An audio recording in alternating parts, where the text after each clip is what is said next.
Hello there, Alaskans, wherever you are. Welcome to the Must Read Alaska Show. Coming to you from somewhere in Alaska. This is the place where we talk about, you guessed it, Alaska. Where we keep the mainstream media on their toes and where we are standing up for what's right in a world run by leftists. You can find out more by heading over to mustreadalaska.com and also checking out the Must Read Alaska YouTube channel for some really great content.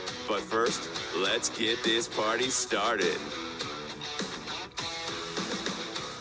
Well, welcome everybody to the Must Read Alaska Show. I'm your host, John Quick, coming to you live from somewhere in Alaska. And I hope that everybody had a fabulous weekend. We have got quite the lineup this week for the Must Read Alaska Show. I have guests every single day. I think I have two on one particular day. So we will have 6 new shows this week, which is very exciting for us. And we want to thank everybody that listens, watches, and reads Must Read Alaska. We do this for you all, everybody, the everyday person that just lives in Alaska and cares about news. We exist to give you the news. And so we want to thank you for being a part of Must Read Alaska. If you want to help keep the lights on in Must Read Alaska, which we would really appreciate, you go to mustreadalaska.com, and on the right-hand side there's a little button that says donate. $5, $10, $100. Hey, heck, if you want to give $1 million, we'll take it. Every little donation helps keep the lights on. And we're very proud of this show. I don't know, at any given month, we're top 200 on iTunes. And recently, the American Association of Marketing and Communication just gave us 2 major awards, which is very exciting. So, but without further ado, we have a very special guest today, somebody who has been in the polling world in Alaska since 1996, owns his own polling firm. He's probably been doing polling longer than most people even care to be involved in politics here in Alaska. Ivan Moore, welcome to the Must Read Alaska Show. Thank you, John. It's good to be here. Yes, I've been doing it for far too long. Well, Ivan, you've been doing this for a while now, and we were just talking before the show of some cool things that your firm is doing to kind of move polling into the 21st century. What used to be old school, kind of one methodology of doing polls, you're now shifting it. Talk to me a little bit about this new idea, new concept that you're bringing to the table. Sure. So yeah, going back to 1996, back in 1996, the polling business was easy because all of us just had landlines, right? And of course, all your younger viewers probably don't have any idea what we're talking about. But, you know, there were even rotary dial phones in those days. I mean, crazy. But we would do landline telephone service. The first challenge that came along started in about the year when we turned 2000.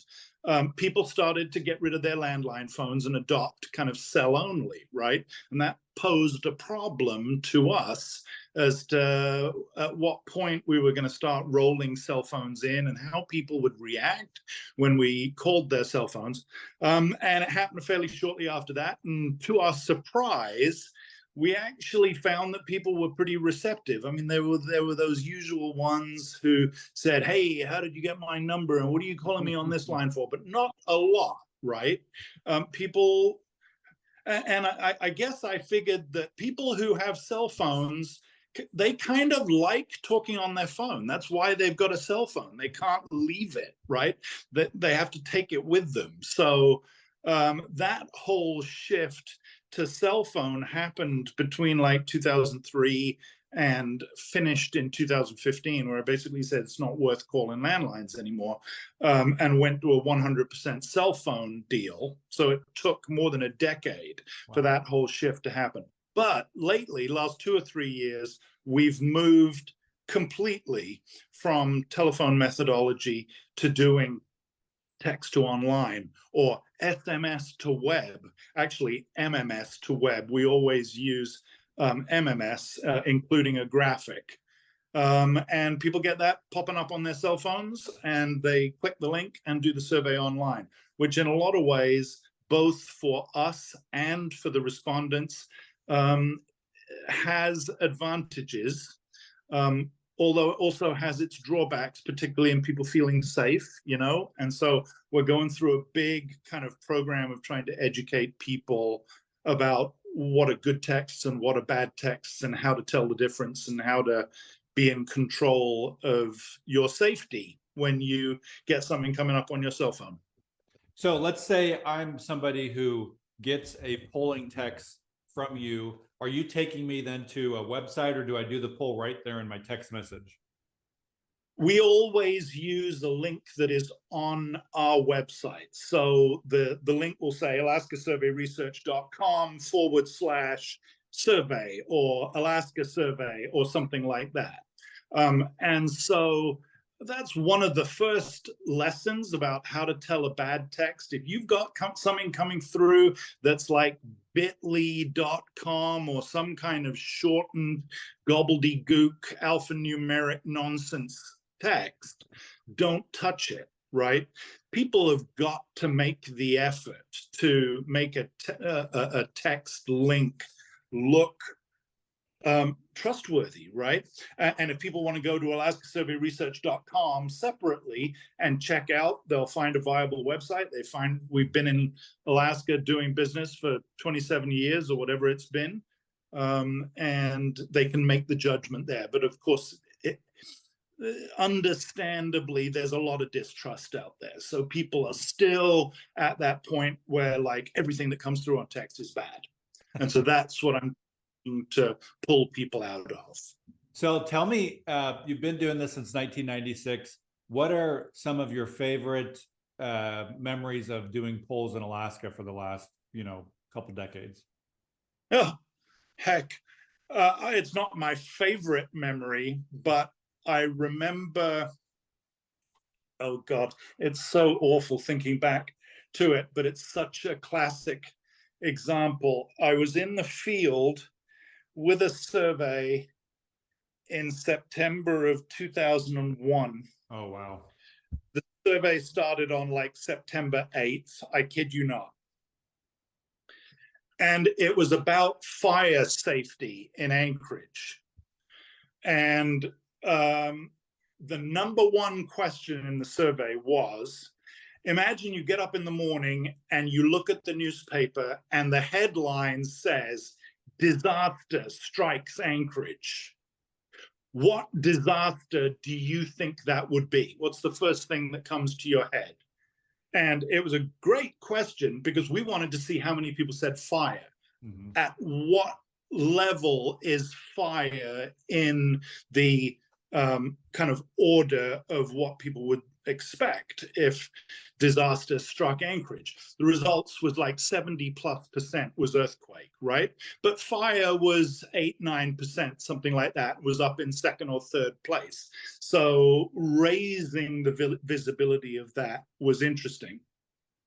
And of course, September 11th rolls around and we all get up and towers are coming down on CNN, and it's like our lives were never going to be the same again. And it was just the most surreal experience living through that. But then before long, there's a knock at the door and it's the FBI. Oh, jeez. Right? And they had gotten reports from people about my survey. And they came knocking at my door, like, I kid you not, 8:30 in the morning. And the marshals came, and I'm saying, no, really, look, here's the questionnaire. It's okay, right? That was just freaky, bizarre. Talk about some bad timing on your end. That probably. I know. So did the answers change after 9/11, or did it pretty much stay the same as you were getting the polls and the answers in? What in terms to that of that specific question? Yeah. No, we never asked it again, okay. Which is a shame. It probably hasn't changed. I mean, how are you ever going to shove earthquake to one side? Particularly after the one a few years ago. So, oh man, that was a huge one.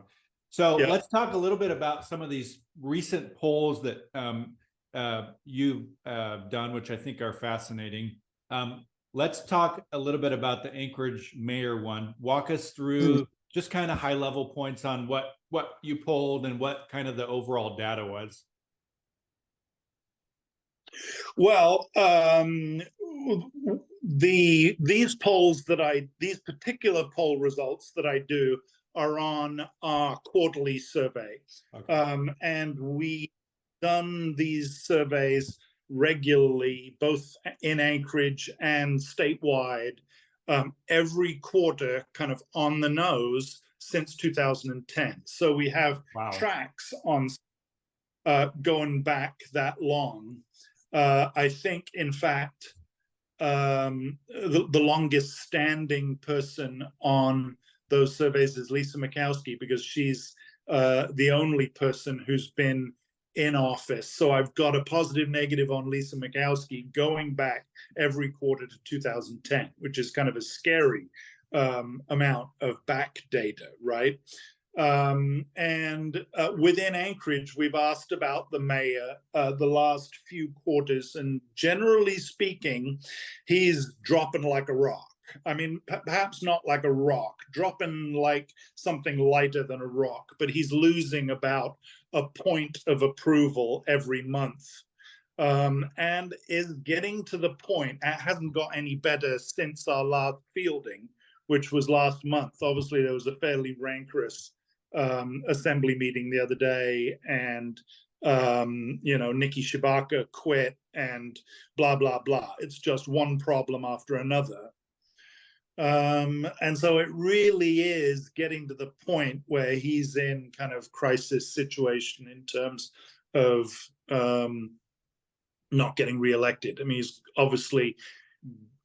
he's back up in 2024, right? He's basically halfway through, and yeah, so there's time perhaps for him to recover, but it's kind of crisis time. It's his disapproval is very high. I'm not in front of my data right now, but yeah, he's losing about a point a month in terms of approval. It was in the 30s, it's now in the 20s, and it's looking pretty bleak. So how are Congresswoman Mary Peltola, Senator Lisa Murkowski, and Governor Dunleavy, are they faring better than the mayor of Anchorage in terms of yes, all of them are. Peltola is obviously she's still categorically in honeymoon phase. Her approval rating, her approval is up in the 50s. Actually, her positive negative, let me take a step back. There's a difference between positive negative rating and an approval rating. An approval rating is a job rating. Do you approve or disapprove of the job that such and such is doing? With Mary, she's only been in there 2 months, so there's really fairly minimal opportunity for people to get a sense of actually her job approval. But her positive negative, her positive is at 56%. And that's the highest positive of any statewide public figure in Alaska. The next one down is Dunleavy on 47. So she's nearly 10 points higher in terms of a positive rating than Dunleavy at 47. Murkowski's on 46. Sullivan's on 45. And then if my memory serves me, Trump is on 39, and then Biden brings up the rear on 30. He's not very popular. 30. But that's pretty incredible. Her numbers haven't really changed since the numbers we recorded back in October, 3 months ago, because remember, it's a quarterly thing, where she was in the last month of the campaign. Positive, negative, pretty much the same. So she's, like I said, in that honeymoon phase, which is great for her, but there's only one direction to go, and that's downhill. And, she gets stuck into the messy business of actually legislating, that will be problematic. I mean, already since the survey fielded, which was in mid-January, we've had the news that she hired Josh Revak in her Alaska office, which was an interesting hire. Obviously, yeah, that seems like that was a controversial higher, both for Democrats and Republicans. Certainly controversial from the point of view of dyed-in-the-wool Democrats. Some were screaming and squawking about it, but it's also positive from the point of view of reaching across the aisle and not paying any attention to party affiliation and ideology and just getting the work done. So we'll see how that pans out. That's the good thing about doing quarterly, because the next survey we'll do will be in April, and we'll get a sense of how things have moved. So if, you've at least Senator Murkowski, you've been doing this for a while now. What do you think just off the top of your head, has she been as high as Mary at some point, 56, 57%? Oh, sure. She's been at 60, wow. A few years back.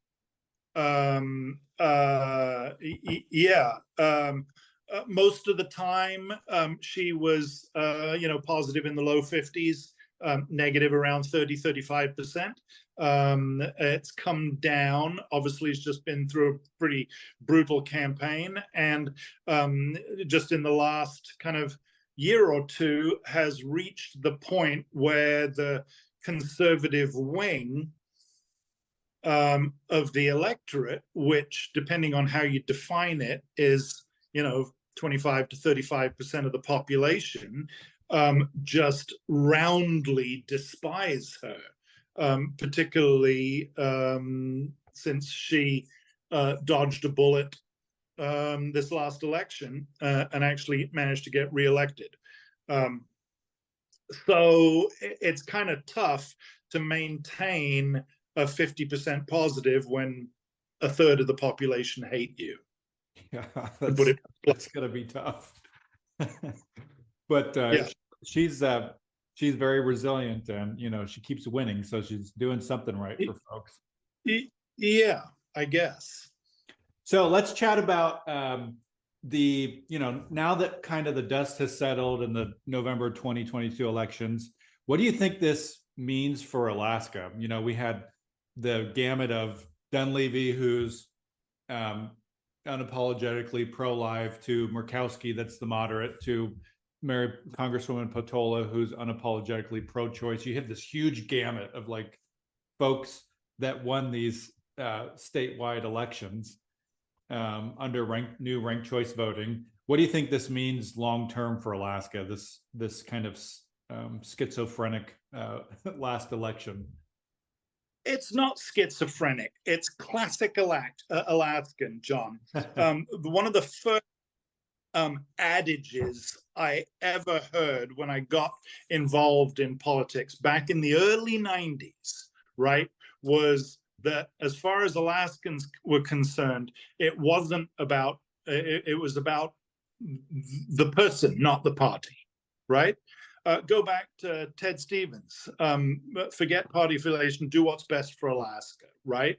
And so that kind of sense of independence and kind of a lack of adherence to party, we kind of lost that for a while. But maybe kind of this was the nudge we needed to get back towards it. Personally speaking, I think it's great having being represented in our highest offices by people across the spectrum. Don't you? I mean, Dunleavy is the governor, Peltola as the representative, and Murkowski and Sullivan as the two senators. That's a great mix, instead of having everyone being from the extreme wing of one side or the other. Why would you want that? Having a variety of views is a healthy thing. That's what I think, anyway.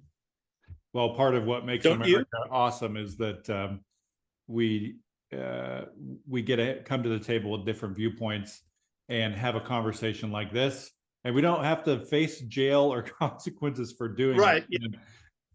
One of the interesting things is that, did this schizophrenic thing as you call it, I just think varied and healthy situation.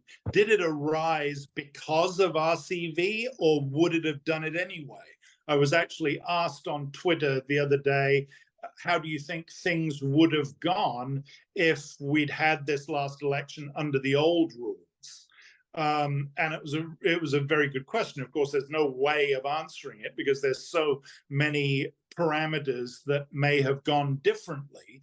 The one thing that we can say without any shadow of a doubt is that Lisa Murkowski would no longer be the senator. And that, in a nutshell, is why the movement here is growing to get rid of RCV, because it's perceived that it was a deal to kind of get Lisa Murkowski through the election or whatever. That's actually a very, very unusual thing for something like that, for the outcome to be so different.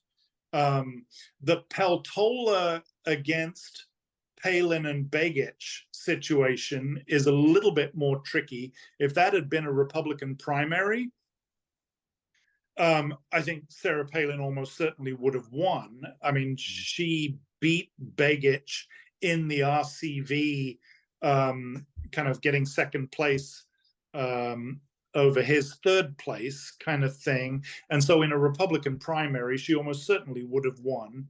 But then Peltola would have beaten her in a general election. Obviously, you've got the potential of a third party candidate getting in there instead of the RCV, where it boils down to the final two, and it was Peltola and Palin. There may have been a third party candidate, I don't know, an AIP, but that would have hurt Palin. I think Mary wins in that situation, even if ranked choice voting is not there. Yeah, it would have been exactly the same. I think the governor's race would have been exactly the same. And you know, the Murkowski phenomenon is not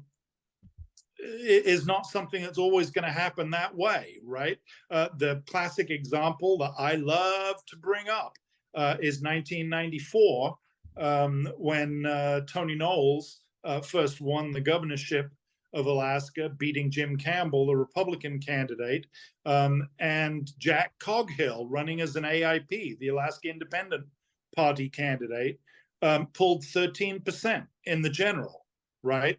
And Knowles won by 500 votes statewide. Jeez. If that had been an RCV race, clear as the nose on your face, Coghill is the last one eliminated, and his 13% goes 90% to Jim Campbell. He wins by 10 points. Tony Knowles never would have been governor.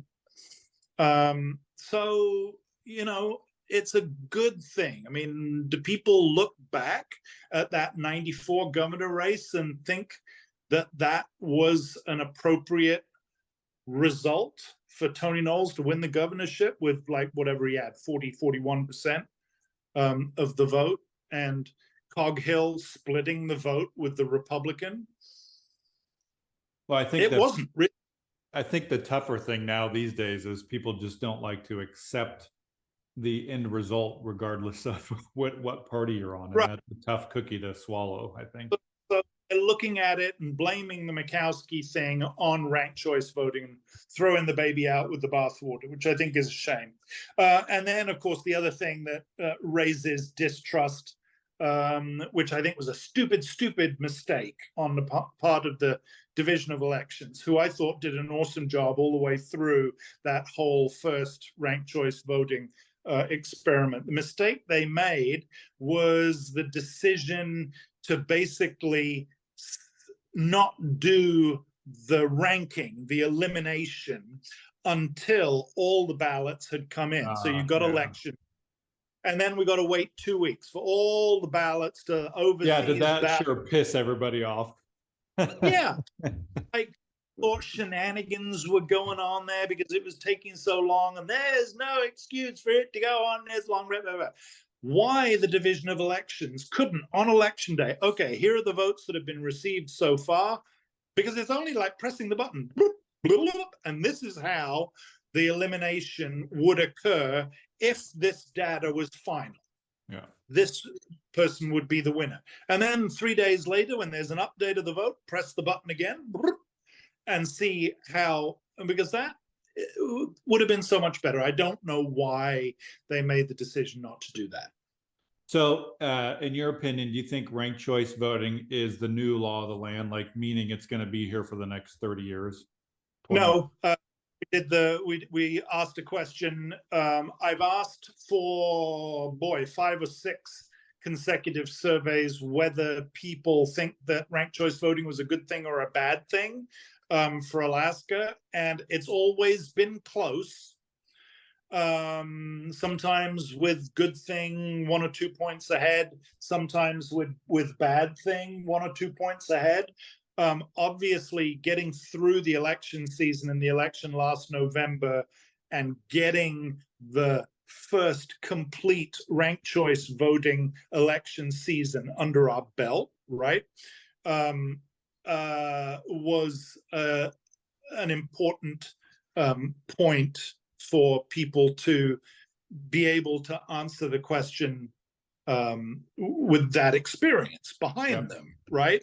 And actually, this last survey we fielded last month, we asked a repeal question, saying if on a future ballot, a question about repealing ranked choice voting and going back to the system that existed before, and I don't even know what the legality of a situation like that is, but basically getting rid of ranked choice voting, would you vote yes to repeal or no to keep it? And it was 53-47 to get rid of it. So any sense that getting this election under our belt was going to make people think, oh, ranked choice voting is great, and the more that they experienced it, the more that they would grow to like it, is not true.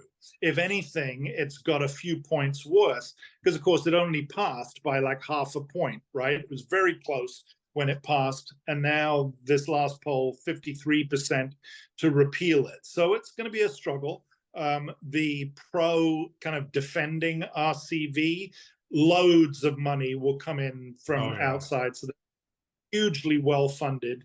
It's obviously a question at this point as to whether the kind of anti-RCV side, Kelly Shibaka, in her new role as the killer of RCV, actually manages to get the signatures to get it onto the ballot.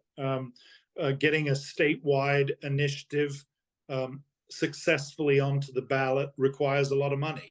Oh man, and just so much organization. That's the thing where I personally did not vote for ranked choice voting, but I think unless they got this new group that's out there, as we know, that's got an approved thing with the lieutenant governor to get collect signatures and all that kind of stuff. And man, I just takes a lot of money, and I just think that the side that is opposing ranked choice voting is going to be probably outspent 5-1, 6-1, 10-1. Right. Yeah, no, there was a change to the initiative rules about probably 15 years ago now. Before the change, there was no requirement for getting the signatures in any region.